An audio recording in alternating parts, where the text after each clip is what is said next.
हाय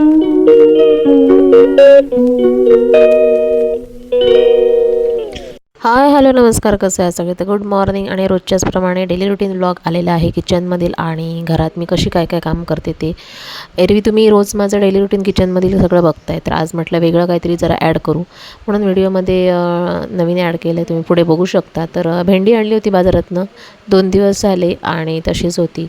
तर म्हटलं भेंडी करून घेऊया. त्यानंतर वरण केलं. रोज रोज आमटीचा कंटाळा आला गरम मसाल्याचं खाऊन, तर म्हटलं वरण करूया. तर वरणामध्ये मूगडाळ, बटाटा, मिरची, टोमॅटो असं घातलं.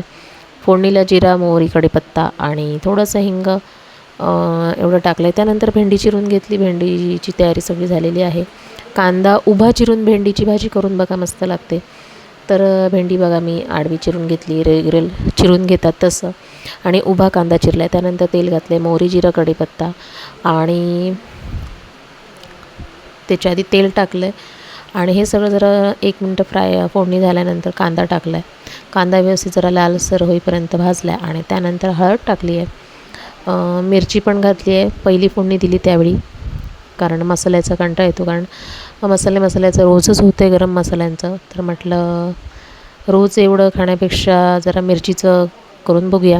सो भेंडीची भाजी माझ्या मुलाला आवडते, पण यावेळी त्याने खाल्ली नाही, कारण त्याने उशिरा झोपून उठल्यामुळे उशिरा चहा बिस्किट खाल्ले होते, त्यामुळे तो जेवायला नकार द्यायला लागला. सो जेवला नाही आहे रात्री. सो असं झाली आहे भेंडीची भाजी रेडी.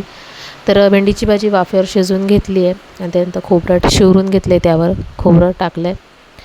आणि असं झालं स्वयंपाक काल गुरुवार असल्यामुळे. त्यानंतर म्हटलं जरा दुपारी बसणार, तेवढ्यात मुलगी आली शाळेतनं. तिला कपडे द्यायला गेली, तर तिच्या बकेटमध्ये लाल मुंग्या आल्या होत्या. हल्ली काय माहीत सगळ्यांकडेच लाल मुंग्या येत आहेत, तशा आमच्याकडे पण आल्या होत्या. गरमीमुळे असं उष्णतेमुळे बाहेर पडत आहेत जमिनीतून. सो बघितलं तर कपड्यात पूर्ण बकेटमध्ये मुंग्या भरल्या. तर म्हटलं कारण ना जेवढा माझा स्पीड दिसतो त्याच्या आधी मला जास्त मिनटं लागली साफ करायला. एक कपडा पूर्ण पिंजून काढला आहे मी, कारण प्रत्येक कपड्याच्या कानाकोपऱ्यात मुंग्या भरल्या होत्या. जर तिने तो पेटीकोट वापरला असता तर तिला पूर्ण मुंग्या चावल्या असत्या. सो नशीब माझं आणि तिचं की मी लाईट चालू न करता बकेट एरवी मी उघडून तिला कपडे देते, पण यावेळी काय झालं, बकेटवर मुंग्या आल्या होत्या. मला मुलं सांगत होती, पण मी दुर्लक्ष केला, कानाडोळा केला. तर म्हटलं बघूया बकेटमध्ये मुंग्या आल्यात काय. खालीपर्यंत गेल्याच होत्या मुंग्या, पण वर खूप होत्या. आणि जुने कपडे असतील तर त्यांना ते लगेच मुंग्या शिरून होल पाडतात मुंग्या कपड्यांना. जो कपडे खराब होतात, त्यामुळे म्हटलं पूर्ण बकेट साफ करूया म्हणून अंगणात बसली आहे. तर एक पेटीकोट मला किती वेळ लागला आहे तुम्ही बघू शकता. जरी मी स्पीड फास्ट केला आहे तरी तुम्हाला मी सांगू शकते 10-20 मिनटं मला गेली त्याच्यात. 10-20 मिनटापेक्षा जास्त गेलं आहे. तर तुम्ही बघू शकता की किती मिनटात माझं बकेट आवरून झालं असेल. असं छोटे छोटे कपडे झाले. त्यानंतर मी मुलीचा व्हिडिओ घेतलेला आहे. मुलीने पण मदत केली येऊन, कारण तिचं बकेट असल्यामुळे सगळे कपडे पिंजून काढले आहेत मी. पूर्ण बारीक बारीक मुंग्या होत्या, त्या पूर्ण शोधल्या आहेत बारीक बारीक. नाही म्हटलं परत आलटून पालटून कपडे चेक केलेत, कारण तिने घातले तर तिला चावू नयेत किंवा शाळेत गेल्यानंतर त्रास होऊ नये. आपण घरी असलो तर कुठेतरी काही जाऊन चेक करू शकतो, पण शाळेत मुली म्हणजे पटकन क्लासरूममध्ये चेक करू शकत नाहीत. सो म्हटलं किंवा रेग्युलर कपडे असतात त्यामुळे मुंगी चावू नये, कारण मुंगी चावल्यावर एवढा जो काही पुळीचा प्रकार निर्माण होतो, पोळ्या येतात अंगाला चावल्यावर. सो ते आम्ही पूर्ण बकेट बघा तुम्ही भरलेलं आहे बकेट. नाही म्हटलं 50 जोडांचं काहीतरी जिन्नस आहे कपडे, तेवढे पण कपडे मी सगळे झाडून काढलेत.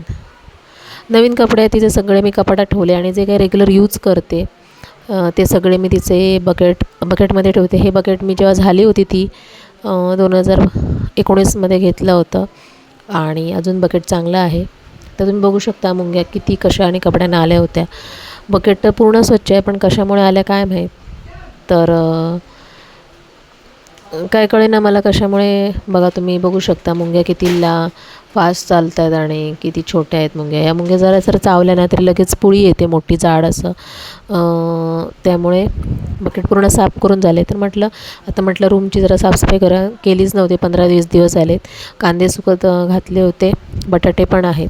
ते म्हटलं करूया, मुंग्याच होत्या तिथे. तर म्हटलं सगळं साफ करून घेते. हाताबरोबर साफ करून घेतलं. मला बरोबर 1-1.5 तास गेला. सगळं साफ करते, कचरा काढते, कोळीष्टकं काढते, सगळं पिशव्या वगैरे लावते, तोपर्यंत सगळं वेळ गेला. त्यानंतर म्हटलं डबा रिकामीच आहे, तर म्हटलं तांदूळ ओतून घेऊया. तर बघा मी सगळं उचललं तिकडचं, आणि साफ करून घेतलं आणि त्यानंतर डब्यामध्ये जे आम्ही बाजारातून तांदूळ आणले होते ते तांदूळ मी डब्यामध्ये ओतलेत. तर ही कामं कोणाला दिसत नाही, कारण नोकरीवरचं काम एकच असतं, ते जाऊन 9 ते 5पर्यंत तेच काम करायचं कम्प्युटरवर. पण ही घरातली कामं मुलांना सांभाळून सगळं साफसफाई करून आणि परत बसायला गेलं तर एक काम असतं. त्यामुळे व्हिडिओ आवडल्यास नक्की लाईक करा, शेअर करा आणि सबस्क्राईब करायला विसरू नका. Bye bye. श्री स्वामी